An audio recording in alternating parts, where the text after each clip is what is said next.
ಈ ಬಾರಿ ಮೇ ತಿಂಗಳಲ್ಲಿ ಮಕ್ಕಳಿಗೆ ರಜೆ ಇರೋ ಟೈಮ್ ನೋಡಿಕೊಂಡು ನಮ್ಮ ಆ್ಯನಿವರ್ಸರಿ ಕೂಡ ಅದೇ ಟೈಮಲ್ಲಿತ್ತು. ಏನೋ ರೋಡ್ ಟ್ರಿಪ್ ಥಾಯ್ಲ್ಯಾಂಡ್ಗೆ ಮಾಡೋಣ ಅಂತ ಹೊರಟ್ವಿ.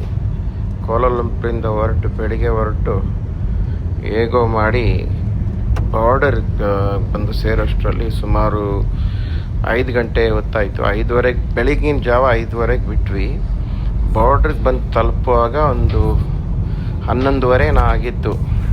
ಅಂದರೆ ನಾವು ಮಾಡಿದ ತಪ್ಪು ಕೆಲಸ ಏನಂದರೆ, ಈ ಹಾಲಿಡೇ ಸೀಸನಲ್ಲಿ ಯಾವತ್ತೂ ಥಾಯ್ಲ್ಯಾಂಡು ಮಲೇಷ್ಯಾ ಬಾರ್ಡ್ರ್ ಕ್ರಾಸ್ ಮಾಡೋದಾಗಲಿ, ಸಿಂಗಾಪುರ್ ಮಲೇಷ್ಯಾ ಬಾರ್ಡ್ರ್ ಕ್ರಾಸ್ ಮಾಡೋದಾಗಲಿ ತುಂಬ ಕಷ್ಟಕರವಾದಂಥ ಒಂದು ವಿಷಯ. ಏನಕ್ಕಂದರೆ ಎಲ್ಲ ಕಡೆ ಆ ಕಡೆ ಈ ಕಡೆ ಬಾರ್ಡ್ರ್ ದಾಟೋರು ಜಾಸ್ತಿ, ಅದ್ರ ಜೊತೆಗೆ ವೆಹಿಕಲ್ಗಳು ಕಾರ್ಗಳಂತೂ ಭಾಳ ಸುಮಾರು. ಅದೇ ಥರ ನಾನಂತೂ ಯಾವ ಥರದಲ್ಲೂ ಎಕ್ಸ್ಪೆಕ್ಟೇ ಮಾಡಿರಲಿಲ್ಲ. ಸುಮಾರು 6 ಗಂಟೆ ನಾವು ಥಾಯ್ಲ್ಯಾಂಡ್ ಬಾರ್ಡ್ರಲ್ಲಿ ಹೋದ್ವಿ. ಬೆಳಗಿನ ಜಾವ 5:30 ಹೊರಟವರು 11:30 ಬಾರ್ಡ್ರಲ್ಲಿದ್ವಿ. ಬಾರ್ಡ್ರಲ್ಲಿ ಇನ್ನೊಂದು 6 ಗಂಟೆ, ಈವ್ನಿಂಗ್ 6 ಗಂಟೆ ಆಗೋಯ್ತು. ಮಲೇಷ್ಯಾಗೂ ಥಾಯ್ಲ್ಯಾಂಡ್ಗೂ 1 ಗಂಟೆ ವ್ಯತ್ಯಾಸ. ಮಲೇಷ್ಯಾದಲ್ಲಿ 7 ಗಂಟೆ ಅಂದರೆ ಥಾಯ್ಲ್ಯಾಂಡಲ್ಲಿ 6 ಗಂಟೆ. 6 ಗಂಟೆ ಅಷ್ಟರಲ್ಲಿ ಥಾಯ್ಲ್ಯಾಂಡ್ ಒಳಗೆ ಬಂದ್ವಿ ನಾವು. ಅದ್ಭುತವಾದ ಒಂದು ದೇಶ ನೋಡಿ ನಾವು ಕಲಿಬೇಕಾದಂಥ ಭಾಳ ಇದೆ. ಊರಿಂದ ಡೆವಲಪಿಂಗ್ ದೇಶ ಆದ್ರೂ ಆ ಊರಿನಲ್ಲಿರೋ ಇನ್ಫ್ರಾ ನೋಡಿದ್ರೆ, ಆ ಊರಿನಲ್ಲಿರೋ ರೋಡ್ಗಳು ನೋಡಿದ್ರೆ ನಾವು ಕಲ್ತ್ಕೊಳ್ಳೋದಂತೂ ಭಾಳ ಇದೆ. ನಾನು ನನ್ನ ಮಕ್ಕಳು ಮತ್ತು ನಮ್ಮ ರಿಲೇಟಿವ್ಸ್ ಇನ್ನೊಂದು ಕಾರಲ್ಲಿದ್ದರು, ನಾವೆಲ್ಲ ಸೇರಿ ಹೊರಟ್ವಿ. ಆದರೆ ನಾನು ಏನು ಅಂದ್ಕೊಂಡಿದ್ದೀನಿ ಅಂದರೆ, ಇಂಡಿಯಾದಿಂದ ಥಾಯ್ಲ್ಯಾಂಡ್ಗೆ ಬರೋರು ಬ್ಯಾಂಕಾಗಿ ಹೋಗ್ತಾರೆ, ಪಟ್ಟಾಯಾಗೆ ಹೋಗ್ತಾರೆ, ಇಲ್ಲ ಅಲ್ಲಿ ಎಲ್ಲಾದ್ರೂ ಐಲ್ಯಾಂಡ್ಗಳಿಗೆ ಹೋಗ್ತಾರೆ, ಡಿಸ್ಕೋಗಳು ನೋಡ್ತಾರೆ, ಅದು ಮಾಡ್ತಾರೆ, ಬರ್ತಾರೆ. ಆದರೆ ಅದಕ್ಕಿಂತ ಭಿನ್ನವಾಗಿರೋ ವಿಷಯ ಏನಂದರೆ, ಈ ರೂರಲ್ ಥಾಯ್ಲ್ಯಾಂಡ್ನ ನೀವು ನೋಡಬೇಕು. ಅದನ್ನು ನೋಡಿ ನಮ್ಮ ರಾಜಕೀಯದವರು, ನಮ್ಮ ಪಾಲಿಟಿಷಿಯನ್ಸ್ ಎಲ್ಲ ಭಾಳ ಕಲ್ತ್ಕೋಬೇಕು. ಎಷ್ಟು ಚೆನ್ನಾಗಿ ಅವರು ರೂರಲ್ ಇದನ್ನು ಡೆವಲಪ್ ಮಾಡಿದ್ದಾರೆ ಅಂತಂದರೆ, ನಾನು ಹಳ್ಳಿ ಸುತ್ತಾಡಿದ್ವಿ, ಜಸ್ಟ್ ಡ್ರೈವ್ ಮಾಡಿಕೊಂಡು ಊರು ನೋಡಿದ್ವಿ. ಅದು ಯಾವ ಟೂರಿಸ್ಟು ಆ ಥರ ಜಾಗಗಳಿಗೆ ಹೋಗಲ್ಲ, ಆ ಥರ ನೋಡಿದ್ವಿ. ಅಂದರೆ ಥಾಯ್ಲ್ಯಾಂಡ್ ಜನ ಅಂತೂ ಭಾಳ ಸಾಧು ಜನ, ತುಂಬ ಚೆನ್ನಾಗಿ ನೋಡ್ಕೊಳ್ತಾರೆ, ತುಂಬ ಚೆನ್ನಾಗಿ ಮಾತಾಡ್ತಾರೆ. ಭಾಷೆ ಒಂಚೂರು ಕಷ್ಟ ಆಗ್ಬೋದು ನಿಮಗೆ ಭಾಷೆ ಮಾತಾಡೋದು. ಅಲ್ಲಿ ಎಲ್ಲೋದ್ರೂ ಪೆಟ್ರೋಲ್ ಬಂಕಲ್ಲಿ ಅಮೆಝಾನ್ ಕೆಫೆ ಅಂತೇಳೋ ಒಂದು ಕೆಫೆ ಇದೆ.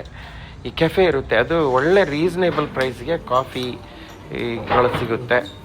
ಆಗಲೇ ಫ್ರೆಶ್ ಆಗಿ ರೋಸ್ಟ್ ಮಾಡಿರೋ ಕಾಫಿನ ಇದು ಮಾಡಿ ಕೊಡ್ತಾರೆ ನಮ್ಗೆ ಬೇಕಾದ ಇದರಲ್ಲಿ.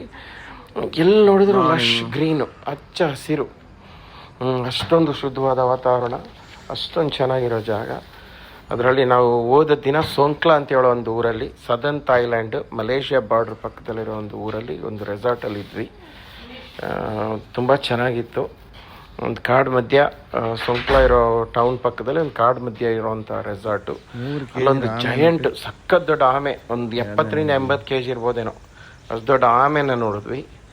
ಅಲ್ಲಿಂದ ಹೊರಟು ಮಾರನೇ ದಿನ ಹೊರಟು ಕ್ರಾಬಿಗೆ ಬಂದ್ವಿ.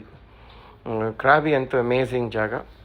ಹಾಗೆ ಕ್ರಾಬಿಗೆ ಹೋಗ್ತಾ ಅಕ್ಕಪಕ್ಕದಲ್ಲಿ ಏನು ಸಿಗುತ್ತೆ, ಏನು ನೋಡೋಕ್ಕೆ ಸಿಗುತ್ತೆ ಅಂಥದ್ದನ್ನೆಲ್ಲ, ಪೆಟ್ಟಿಂಗ್ ಝೂ ಥರದ್ದನ್ನೆಲ್ಲ ನೋಡಿಕೊಂಡು ಹಾಗೇ ಹೋದ್ವಿ.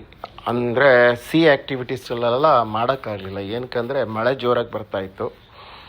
ಅದರಿಂದ ಜಸ್ಟ್ ಒಂದು ರೋಡ್ ಟ್ರಿಪ್ ಅಷ್ಟೇ. ಮತ್ತು ಫುಡ್ಡೆಲ್ಲ ನನಗಂತೂ ಆ ಥರ ಹೊಸ್ದಾಗಿರಲಿಲ್ಲ. ನಮಗೆ ಸಿಂಗಾಪುರ್ ಮಲೇಷ್ಯಲ್ಲಿ ಸಿಗೋವಂಥ ಫುಡ್ಗಳು ನನಗೂ ಯೂಸ್ಟು. ಸುಮಾರು 10-20 ವರ್ಷದಿಂದ ಅಲ್ಲಿರೋದ್ರಿಂದ ನನಗಂತೂ ಅದ್ರ ಬಗ್ಗೆ ಏನೂ ತೊಂದರೆ ಇರಲಿಲ್ಲ. ಅದೇ ಒಂಥರ ಕ್ರಾಬಿ ಅಂದರೆ ಕೋತಿ, ಮಂಗ ಅಂತ ಅರ್ಥ. ಆ ಕ್ರಾಬಿ ಟೌನಲ್ಲೊಂದು ಯುನೀಕ್ ಆಗಿರೋ ಥರ ಒಂದು ಟ್ರಾಫಿಕ್ ಲೈಟ್ ನೋಡಿ ನನಗಂತೂ ಭಾಳ ಆಶ್ಚರ್ಯ ಆಯಿತು. ಆದರೆ ಟೌನ್ ತುಂಬ ಕ್ಲೀನು, ತುಂಬ ಸ್ವಚ್ಛವಾಗಿತ್ತು. ನಾವೆಲ್ಲ ನೋಡಿ ಅದನ್ನು ನೋಡಿ ಖುಷಿಪಟ್ವಿ. ಅಲ್ಲಿಂದ ಕ್ರಾಬಿ ಬೀಚಲ್ಲೊಂದು ಒಳ್ಳೆ ಹೋಟೆಲ್ ತಂದಿದ್ವಿ.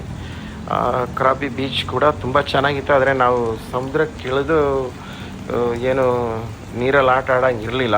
ವೆದರ್ ಸರಿ ಇರಲಿಲ್ಲ. ಆದರೂ ಒಂದು ಅನುಭವ ಅಂತೂ ಭಾಳ ಚೆನ್ನಾಗಿತ್ತು. Thank you.